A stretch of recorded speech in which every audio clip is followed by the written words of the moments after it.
derrota entra nessa conta, né? Com apenas 4, assim como no jogo contra a Universidade Católica, que também foi um 0-0. O 0-0 também contra o Atlético e na derrota para o Bahia por 4-1. Todos eles entram nessa conta. O Cruzeiro saiu derrotado da Bomboneira. É jogo de pouco erro. Infelizmente eles tiveram sorte ali, com qualidade e fizeram o gol. Boca Juniors fez valer sua fortaleza, que é jogar em La Bombonera, e venceu mais uma em casa. A última vez que a equipe argentina havia perdido aqui foi em outubro do ano passado. Uma situação parecida com a do Cruzeiro, porque no Mineirão o time também é muito forte. A última derrota do Cruzeiro no Mineirão foi em abril deste ano pelo Campeonato Mineiro. E a última vitória do Boca Juniors fora de casa foi em maio deste ano. A decisão é no Mineirão na semana que vem, na próxima quinta-feira, no mesmo horário, às 9h30 da noite. E o Cruzeiro acredita que isso pode fazer toda a diferença. E acabamos não criando chances tão claras, alguma presença ofensiva. Sobretudo, precisamos melhorar essa verticalidade, essa objetividade e buscar ter uma produção ofensiva que nos aproxime dos gols que podem nos trazer a classificação. Assim como eles são muito fortes em casa, a gente também somos muito fortes em casa e com a nossa torcida sempre apoiando, vai ficar difícil. Mais ainda para eles, então vamos descansar, trabalhar essa semana aí, que o jogo tá aberto ainda. Em cada conta, desculpa Mário, tem uma peculiaridade, né? Como o Flamengo pensa assim, poxa, eu tenho uma vantagem, mas eu vou jogar na altitude. Aí o Cruzeiro pensa, eu só perdi por 1-0, tá? Mas esse adversário é o Boca. Que gosta desse tipo de confronto, né? Se fosse fácil, não seria uma competição da Conmebol, né? Seja Sul-Americana ou Libertadores. Agradeço a vitória e o compromisso é contra o Vitória no Campeonato Brasileiro. O jogo do Cruzeiro aí entre o jogo de volta contra o Boca. O Cavani pelo Boca na temporada, 25 jogos, 17 gols. É o artilheiro da equipe e também é o cara que mais garante vitórias com o seu gol e precisa de menos tempo até marcar. Nós estamos falando de Edson Cavani também, né? O Cruzeiro perde na Bomboneira, a gente vai avaliar o jogo, mas tem alguns elementos que entram em campo antes. Bomboneira, a camisa do Boca, que a gente sabe que é difícil, especialmente jogando em casa, e você tem também o Cavani como seu centroavante, que tem jogado melhor do que temporada passada, né? Temporada passada, isso. Temporada passada mais de Merentiel do que de Cavani, né? Muito mais. Né? Ele estava abaixo na última temporada, agora mais adaptado. 17 gols, sendo importante. Esse é o Cavani, estrela internacional, né? Um jogador que foi contratado de fato para ganhar partidas para o Boca. E no segundo tempo, a partir do momento que o Boca cresceu ofensivamente, o Boca cresce muito com a entrada do Martegani, começa a ter um jogo mais forte ali também pela esquerda, você já tem o Zenon, Cavani e Merentiel passaram a ser mais acionados, a ter mais oportunidades. E quando ele teve a oportunidade, o toque de qualidade que ele dá por cima ali, né? De quem conhece muito, numa aproximação com o Zenon. O Kevin Zenon, que é talvez o jogador mais criativo desse meio campo, né? Foi uma ótima contratação, um jogador que estava nas Olimpíadas com a seleção argentina. E o Cavani faz mas depois ele perde né? Que não uma furada, pegou, mas não pegou, né? Pegou em cheio na bola, a bola acaba batendo na trave. Mas é um jogador que também vai dar muito trabalho no Mineirão na partida de volta. Agora, só para completar, a entrada do Martegani é até justificada pelo próprio Diego Martinez, né? Ele fala que a proposta inicial do Boca era ganhar o meio de campo. E é um meio de campo muito forte, né? Do Cruzeiro mesmo, com o Matheus Pereira, com o Barreal, o Lautaro um pouco mais avançado. E aí no segundo tempo que ele consegue justamente com a substituição. E aí o Boca cresce realmente. Mário, o cruzeirense, muitos eles não gostaram do que viram do time. É pro cruzeirense ficar bravo ou a realidade não é essa? Poxa, é o Boca, na Bomboneira. Acho que sim. É um Cruzeiro que está ainda sendo construído. Ele está sendo construído, mas ele já tem algo acontecendo ali muito forte, né? Então acho que o incômodo da torcida parte muito disso. O Cruzeiro fez ótimos jogos, né? Nesse Campeonato Brasileiro principalmente, e até partidas que ele perde, ele vai muito bem. Então assim, o Cruzeiro é um time que compete, é um time que já tem uma identidade de jogo, é um time que é muito forte. Ele é muito equilibrado, né? Ele consegue ser forte por dentro, ele consegue usar muito bem os lados, os dois laterais, né? Enfim, destaque pro William principalmente, ajudam muito e ele fez um ótimo mercado. Então, acho que a expectativa era para um Cruzeiro um pouco mais competitivo, né? Assim, e aí depois o jogo se apresenta, o jogo é difícil, o Boca complica mais no segundo tempo, mas eu acho que a produção ofensiva não aconteceu do Cruzeiro, da maneira como já aconteceu em outras partidas. O Fernando Seabra, ele até fala, né? A ideia era replicar o que o Cruzeiro fez contra o Botafogo. No Newton Santos venceu por 3-0. uma intensidade absurda de jogo, né? Um time muito forte, muito rápido. E isso não aconteceu na partida de ontem. Eu entendo, Mari, mas aí entrando naquela do equilíbrio.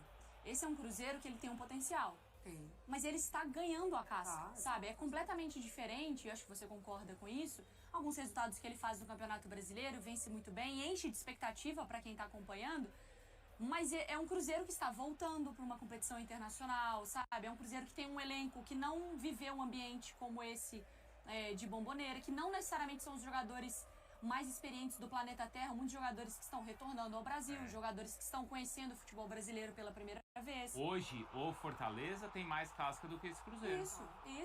Isso não é sobre o clube, né? Não. É sobre o elenco atual. Isso, sobre o atual trabalho. Isso, o Isso. próprio Seabra. Isso. Eu acho que também, assim, aquela coisa de avaliar desempenho e resultado, tudo bem que Ele fala, vencemos um grande adversário, mas não é a vantagem que a gente queria. o cuidado que a gente tinha com o Palmeiras jogando na temporada passada, falando que não era o melhor Boca de todos, e a gente falava com dedos e dedos pra falar do Boca. Não, é o melhor, mas a gente sabe. Como Isso.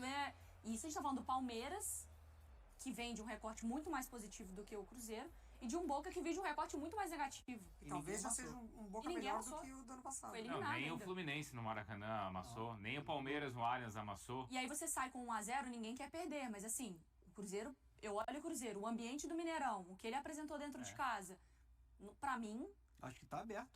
Total aberto, e o Cruzeiro acho que é um time até mais talentoso no geral que o Boca.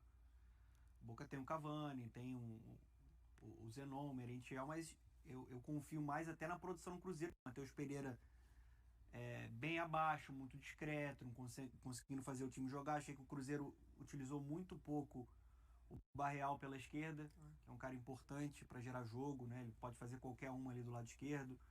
O Lautaro Dias brigou muito, mas não conseguiu dar muita continuidade nas jogadas. Ofensivamente, de fato, foi uma atuação ruim do Cruzeiro, mas no primeiro tempo achei até que o Cruzeiro fez um jogo correto, assim, ele conseguiu controlar, brigar no jogo físico, tanto que a Mari falou que a partir da entrada do Martegani no segundo tempo, o Boca passa a ter um pouco mais de volume, o Wallace estava fazendo o jogo correto, um cara forte, né? Sustenta muito bem. Sustenta muito bem ali no meio campo, dá mais força junto com o Romero também, que é um cara experiente, conhece a Bomboneira. Não é motivo para uma grande crise. Eu até entendo que o Cruzeiro nas últimas 3 partidas ele caiu um pouquinho de nível. isso fica muito, o holofote fica muito grande no Matheus Pereira, né? Sim. Também. E no Seabra e no Matheus Pereira, A né? cobrança de Porque o Matheus Matheus Pereira é de aparecer nesses Jogos jogos, grandes. né? Tem- Mas falta isso pra ele? Nele? Porque a gente tá falando de um cara que está concorrendo ao prêmio Bola de Ouro. De ouro, né? Ser melhor do campeonato. Falta aparecer nos grandes jogos? Eu acho que ele já apareceu em jogos Eu não acho grandes. que falta, mas é o que se espera. Né? Faltar eu não acho que falta. Mas vai passar muito por ele a vitória do Cruzeiro na volta. Assim, ele é o equilíbrio, né, desse meio de campo. Ele conduz muito o ritmo de jogo ofensivo do Cruzeiro. Assim, e ele tem ótimos parceiros. O Barreal é um deles. Então, você acaba criando ali uma referência do time. Ele é a referência do time, até para os companheiros. Então, se ele está abaixo, você depende de outros jogadores. Só que aconteceu. Por exemplo, ele fez um bom jogo no Maracanã contra o Flamengo, só que o Cruzeiro não ganhou. Talvez Sim, mas é um jogo grande. um jogo grande. Contra o Palmeiras. Ele vem jogando bem, assim, contra o Galo, abaixo, aí você já tem uma cobrança. Eu acho que entra muito nisso na conta do clássico e na conta do mata-mata, né? Sim. E aí depende muito do resultado também, né? Mas assim, louco, quem pensa que o Cruzeiro ia chegar lá na Bomboneira e já amassar Esse é o e já ponto. se atacar? Eu achei um primeiro tempo inteligente.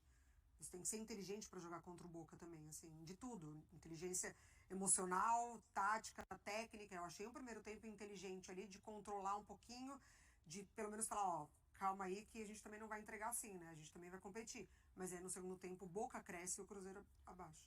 O Seabra, ele também acaba sendo muito assunto, né? Tem alguns torcedores que imaginam que o Seabra é um trabalho para até um certo momento do Cruzeiro, que depois ele precisaria de um outro técnico para um passo adiante, para uma próxima temporada, para objetivos maiores. Tem torcedor que não, que entende que o Seabra é um cara que conhece essas peças e ele também está nesse processo de desenvolvimento. É bom ter um cara da casa mesmo para conduzir.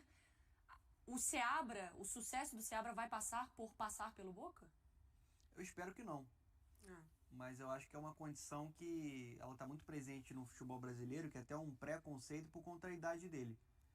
Tem um cara da nova geração, então a partir do momento da primeira oscilação já começa o questionamento, esse cara não tá pronto, precisa de um cara mais cascudo. Eu acho que ele entrega conteúdo, ele melhorou o Cruzeiro. Eu valorizo muito o que O Cruzeiro é um time organizado, e assim, tem que também alinhar com a expectativa do torcedor. Concordo que o elenco melhorou muito, talvez tenha sido o elenco que deu o maior salto de qualidade no futebol brasileiro, mas ainda é um trabalho em formação. Esse Cruzeiro tá pronto para ser campeão brasileiro? Eu acho que não. Mas o Tá Cruzeirense... pronto para brigar por vaga em Libertadores. O Cruzeirense espera que ele brigue pelo título da Sul-Americana. Sim, mas eu acho que assim, é uma primeira oscilação, gente. Ele merece ter um respaldo, ele merece ter uma continuidade. E a oscilação é uma derrota pro Boca na Pois Bomboneira. é, e Então, brigar mas é por que título de Sul-Americana é bater com Boca, é bater Isso, com Fortaleza, é Sim. bater com o Atlético Paranaense, que vem disputando o Sul-Americano. Então, assim, entendo a vontade e o desejo do torcedor cruzeirense, porque assim também, né, paciência, né? Ele Isso. tá há um tempo aí já com paciência com esse Cruzeiro. Mas assim, a realidade é essa. Ele tem totais condições de bater de frente com Boca, com Fortaleza, com o Atlético Paranaense. Com o Corinthians. É favorito contra o Corinthians, talvez até contra o Red Bull Bragantino, porque o momento do Red Bull Bragantino oscila muito. Mas é isso, assim, já colocou o Cruzeiro num outro patamar, ele briga. Agora, se ele perder o título de Sul-Americana, talvez aconteça para outros rivais que estão aí também brigando. Porque a expectativa é de o Cruzeiro ganhar... Acho que o Cruzeirense não vai cobrar o título brasileiro do Cruzeiro nessa temporada. Mas ele enxerga que na Sul-Americana ele tem um caminho. Como é o que você falou, o torcedor do Fortaleza, acho que imagina também que nas duas competições ele pode brigar, mas como o Breno Lopes falou aqui pra gente outro dia, é a obsessão do Fortaleza, por tudo que aconteceu na temporada passada. O Fortaleza tá no estágio mais avançado do que esse Cruzeiro. Claro, de trabalho. Americano. Até Não é a preocupação do corintiano, mas o Corinthians, talvez mesmo não querendo, ele vai sobrevivendo e tem uma vantagem agora. Mas se ele cai, justifica mais, né? Não, se ele cai, acho que o corintiano não vai se abalar por isso, né? Mas o cruzeirense vai se abalar. Sim.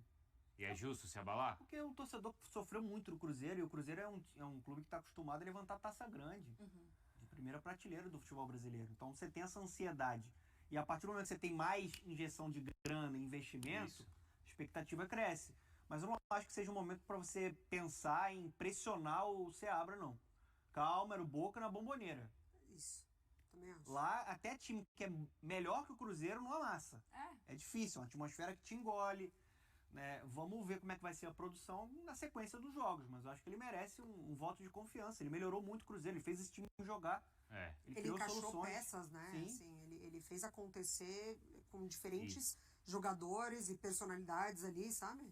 E pra fechar tudo isso, assim, eu acho que também tem que ser uma conversa muito honesta do Pedrinho, do Alexandre Matos com o Seabra e com a torcida. Claro. Porque às vezes você vê a possibilidade de dar vários passos, mas você vai ter que entender o que é a temporada.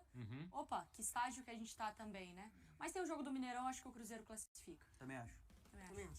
Tchau, pessoal. Lautaro do Cruzeiro analisou a perda para o Boca Juniors, explicando que a equipe começou de forma lenta no segundo tempo, permitindo que os argentinos crescessem. Ele destacou a importância de estar mais concentrado ao longo da partida.